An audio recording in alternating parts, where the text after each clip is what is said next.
For the clock winder, I'm using a Black & Decker cordless screwdriver.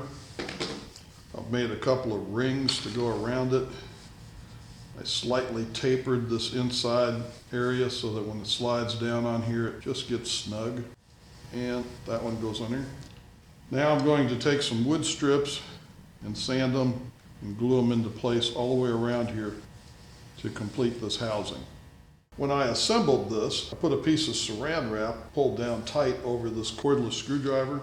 I took the two rings, I glued little strips of wood in there all the way around, and I used epoxy on these so they would be good and solid. I took a mixture of sawdust and glue, filled these cracks in, sanded it smooth. Now that that's been assembled, that just goes on with a slight twisting motion, and that's solid. That requires no clamping or anything else. Made up a gearbox using pieces like this. The thickness of the bottom of the gearbox is such that the screwdriver is just below the surface of this wood here. And then I recessed this a little bit in case with usage the screwdriver ends up protruding a little bit further. I won't have to worry about it bottoming out on the bottom of this gearbox. Cordless screwdriver turns 150 RPM. That was too fast for clock winding. Made a couple of gears using Matthias's gear generator program. Had 15 tooth and a 7 tooth. That'll reduce the RPM to 70. The small pinion gear has a brass hex shaft epoxied into it, and I've center drilled that for 1/8 inch.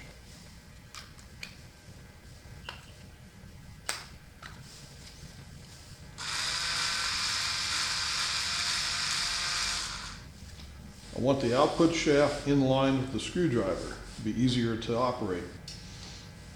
I have an 11 tooth gear glued to the top of the 15 tooth gear. I have a second 11 tooth gear epoxied to the output shaft. A 1/8 inch piano wire goes in the hole for the small pinion. That stabilizes the bottom end. A lid goes on there. Supports the output shaft on the top end. I use a toothpick to go through this hole.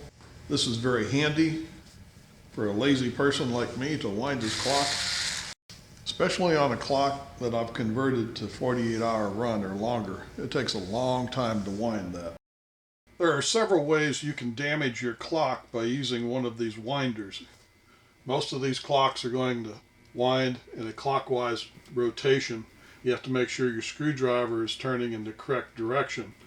This selector switch could easily end up in the wrong position. If you try to wind this going the wrong way, you'll probably damage your clock. I took a piece of wood and made it so it would fit in there on that switch. A piece of electrical tape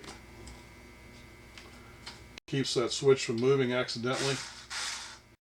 When you're winding one of these clocks by hand, it's real easy to keep track of the fact that when you get the weights all the way up to the top, you still have weight hanging on this winding mechanism.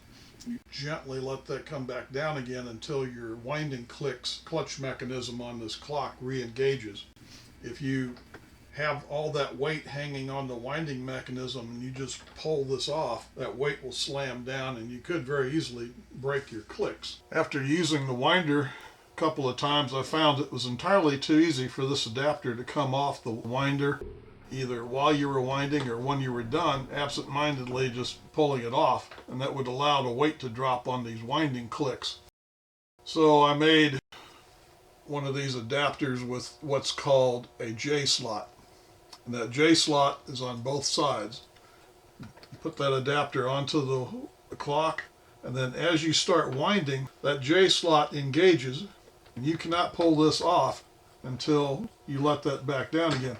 So if you start winding and there's weight hanging on that, you have to ease that back down before you can turn it the rest of the way to remove it. I pinned the adapter to the output shaft of the winder so it wouldn't come off. Put this on the clock. As soon as I start winding, that J-slot will engage. I'm trying to pull it off now. I can't. As soon as I'm done winding, the weight is still keeping the J slot engaged. I turn that to release the weight on the click.